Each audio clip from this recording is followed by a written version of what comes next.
السلام عليكم، وياكم كهذا مركز المهندس. اليوم عندنا هاي جيب جراند شيروكي سوميت 2021 شكل جديد WL. السيارة طبعا دخول جديد، بها حادث أمامي، وعلى أثر الحادث أسوة ببقية الموديلات مبدلين مشط ستيرن مستعمل. وإذا تلاحظون حاليا الكودات مالته، أول كود يقول لي كيرنت VIN ميسنج مسماتش، والحالة مالته اكتف. إذا تلاحظون المسجات اللي موجودة بالانسترومنت كلاستر يقول سيرفس باور ستيرنج، والاتنشن موجودة هنا.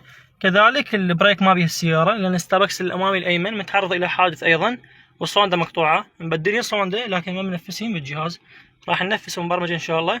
كذلك نطفي الاتنشن مال باور ستيرنج. تابعوا الفيديو للنهاية.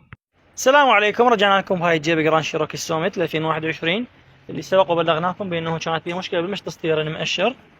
حاليا بفضل رب العالمين توفيقه، إذا تلاحظون الداشبورد أمامكم، ندخل على الرسائل. إذا تلاحظون بعد ماكو أي اتنشن للباور ستيرن. وبالنسبة لهاي الإشعارات لما بعد السيارة مقفلة من ناحية لايتات أمامية وحساسات. كذلك أيضا إذا تلاحظون عربنا الشاشات، كذلك الراديو أيضا بدون أن يختفي صوت الراديو. نجي ندخل على العطلات مال الكتريك باور ستيرنج. إذا تلاحظون حاليا يقول لي there are no DTC present for this issue، يعني حاليا ماكو أي كود بعد بالنسبة للمشط ستيرن.